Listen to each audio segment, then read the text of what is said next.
रात 3 बजे फ़ोन उठा लिया। अब वो नंबर मुझे ढूंढ रहा है। अगर आप भी अननोन कॉल्स उठाते हो तो ये वीडियो पूरा देखो और शेयर करो।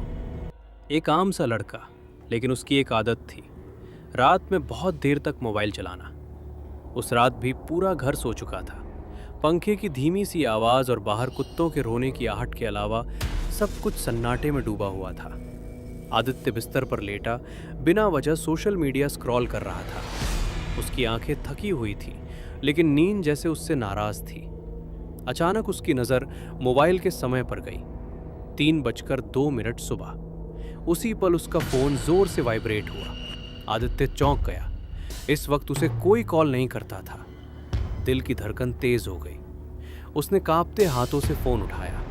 स्क्रीन पर एक ही चीज़ लिखी थी, अननोन नंबर। कुछ सेकंड तक वो बस स्क्रीन को घूरता रहा। कॉल अपने आप कट गई। आदित्य ने राहत की सांस ली, लेकिन उसी पल एक मैसेज आया, सोए क्यों नहीं हो? उसका गला सूख गया। उसने इधर उधर देखा। कमरा वैसा ही था, लेकिन हवा अचानक ठंडी लगने लगी। आदित्य ने खुद को समझाया कि शायद कोई दोस्त मजाक कर रहा होगा। उसने जवाब नहीं दिया। तभी दूसरा मैसेज आया, पीछे मत देखना। आदित्य का दिल जैसे रुक गया। उसकी रीढ़ में सिहरन दौड़ गई। उसके हाथ कांपने लगे। कमरे में पंखे की आवाज़ अब बहुत तेज लग रही थी। उसे लगा जैसे कोई उसकी सांसों को गिन रहा हो। अचानक फोन फिर से वाइब्रेट हुआ। Unknown number, calling. इस बार उसने कॉल उठा लिया। दूसरी तरफ कोई आवाज़ नहीं थी, बस हल्की सी सांसों की आवाज़। फिर एक टूटी सी फुसफुसाहट सुनाई दी। अब देर हो चुकी है आदित्य। फोन अपने आप बंद हो गया। आदित्य ने डर के मारे मोबाइल नीचे गिरा दिया। उसी पल उसे महसूस हुआ कि कमरे की हवा और ठंडी हो गई है और उसके कान के पास किसी की सांसें चल रही हैं।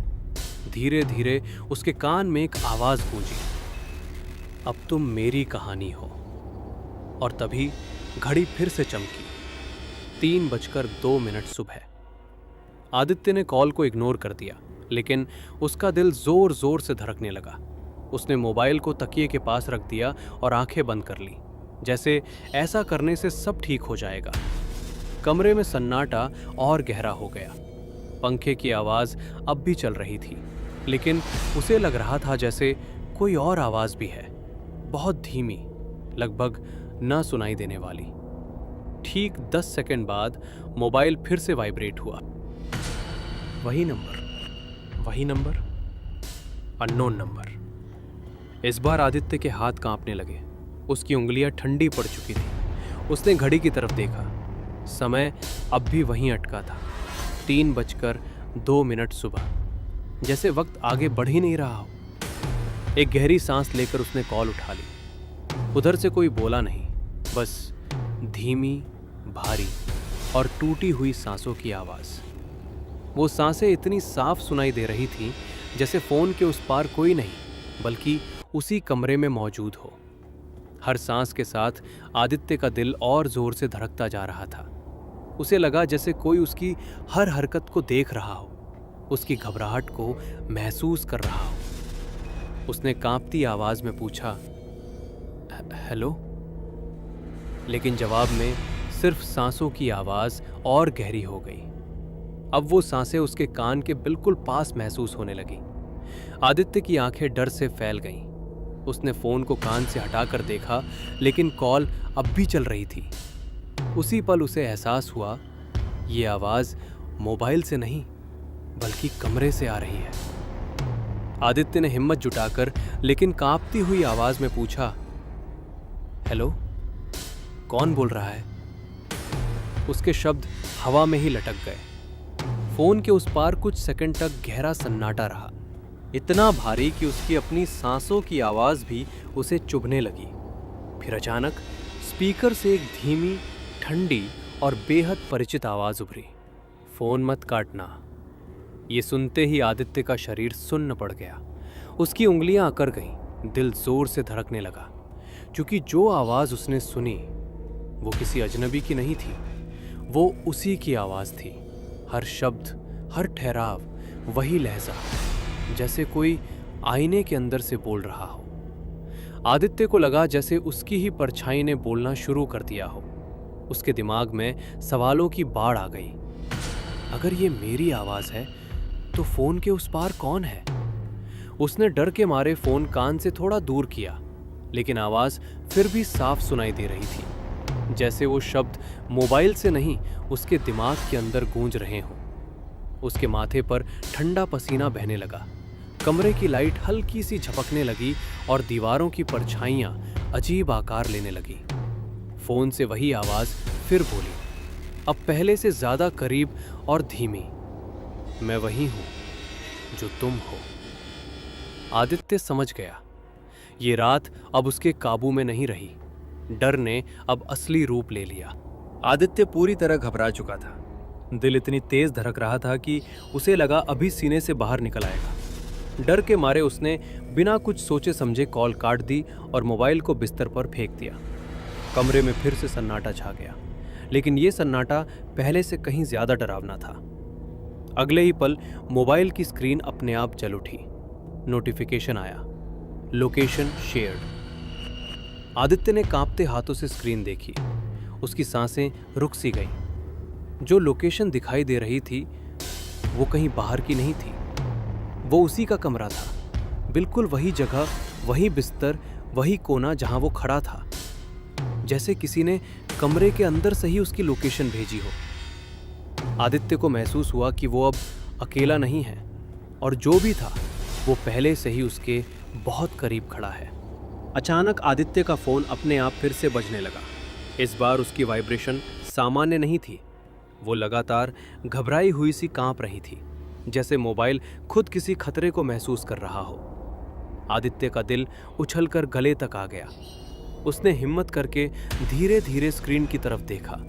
स्क्रीन पर सिर्फ एक लाइन चमक रही थी, पीछे मत देखना। ये शब्द पढ़ते ही उसकी सांसें बेकाबू हो गईं। सीना तेजी से ऊपर नीचे होने लगा, जैसे हवा खत्म होती जा रही हो। उसके कानों में अब सिर्फ अपनी ही धड़कनों की आवाज गूंज रही थी। कमरे की रोशनी हल्की सी कांपने लगी और दीवारों पर बनी परछाइयां अजीब तरह से फैलने लगी। आदित्य को साफ महसूस हुआ कि उसके पीछे की हवा बदल चुकी है। वहां अब ठंड थी, ऐसी ठंड जो सिर्फ मौसम से नहीं आती। उसकी गर्दन के पास हल्की सी गर्म सांस टकराई और उसकी रीढ़ में बिजली सी दौड़ गई। ऐसा लगा जैसे कोई बिल्कुल पास खड़ा है, इतना पास कि वो चाह कर भी पलट नहीं पा रहा। उसका दिमाग चीख चीख कर कह रहा था, मत देखो। लेकिन दिल के किसी कोने में उठ रही जिज्ञासा डर से लड़ने लगी। अगर पीछे कुछ नहीं है तो ये मैसेज किसने भेजा? और अगर है तो क्या वो सच में उसकी ही परछाई है? आदित्य की आंखें भर आईं। उसका पूरा शरीर जकड़ चुका था। फोन की स्क्रीन अब भी जल रही थी, वही लाइन दोहराती हुई, पीछे मत देखना। और उसी पल उसने अपने कंधे पर किसी की ठंडी उंगलियों का हल्का सा दबाव महसूस किया। सुबह की हल्की धूप जब खिड़की से कमरे में दाखिल हुई तब आदित्य की आंख खुली। सिर भारी था, जैसे पूरी रात उसने एक पल भी चैन से सांस ना ली हो। कुछ सेकंड तक वो बस छत को घूरता रहा, ये समझने की कोशिश करता हुआ कि जो कुछ उसने रात में महसूस किया था वो सपना था या हकीकत। कमरे में सब कुछ सामान्य लग रहा था। वही बिस्तर, वही दीवारें, वही सन्नाटा, जो अब डरावना नहीं बल्कि थका हुआ सा था। तभी उसकी नज़र बिस्तर के पास एक चीज़ पर गई, उसका फ़ोन। वो वही रखा था, बिल्कुल उसी जगह जहां वो हमेशा रखता था। आदित्य ने धीरे धीरे फ़ोन उठाया, स्क्रीन ऑन की। ना कोई नई नोटिफिकेशन, ना कोई चेतावनी। एक पल को उसे लगा कि शायद उसने सब कुछ सोच लिया था। दिल को थोड़ी तसल्ली मिली, लेकिन जैसे ही उसने कॉल हिस्ट्री खोली उसकी उंगलियां जम गईं। पूरी रात की कॉल्स, सिर्फ एक ही नंबर। कोई अननोन नंबर नहीं, कोई मिस्ड कॉल नहीं, कोई रिकॉर्ड नहीं। वो नंबर सेव था, उसके अपने नाम से। उसकी अपनी फोटो स्क्रीन पर चमक रही थी। वही मुस्कान, वही चेहरा, लेकिन अब उसे वो मुस्कान अजीब लग रही थी, जैसे फोन की स्क्रीन से कोई उसे पहचान रहा हो। आदित्य की सांसें फिर से तेज होने लगी। अगर सारी कॉल्स उसके अपने नंबर से थीं, तो जिसने उसे फोन किया था, जिसने कहा था फोन मत काटना, वो कौन था? उसके दिमाग में एक ही ख्याल गूंजने लगा, शायद वो कॉल बाहर से नहीं आई थी, शायद वो आवाज़ किसी और की नहीं थी, शायद वो रात उसने खुद से बात नहीं की थी, बल्कि उस चीज़ से जो अब उसके अंदर जाग चुकी थी। आदित्य ने धीरे से फ़ोन नीचे रख दिया। कमरे में सब कुछ शांत था, लेकिन उसे पता था ये कहानी यहीं ख़त्म नहीं हुई। आज भी वही नंबर कभी कभी आदित्य के फ़ोन पर कॉल करता है। स्क्रीन जलती है, नाम वही होता है, नंबर वही, उसका अपना। हर बार फ़ोन वाइब्रेट होता है, उसकी रूह तक कांप जाती है। फ़र्क बस इतना है कि अब आदित्य फ़ोन उठाता नहीं। वो जानता है उस कॉल के उस पार कोई आम आवाज़ नहीं है। वो कॉल आज भी आती है, जैसे कोई याद दिला रहा हो कि वो कभी गया ही नहीं। आदित्य फ़ोन को उल्टा रख देता है, आंखें बंद कर लेता है और खुद से वादा करता है। कुछ आवाज़ें सुनी नहीं जाती और कुछ कॉल्स को भी उठाई नहीं जाती। और ऐसी डरावनी कहानियों के लिए चैनल को सब्सक्राइब करना मत भूल।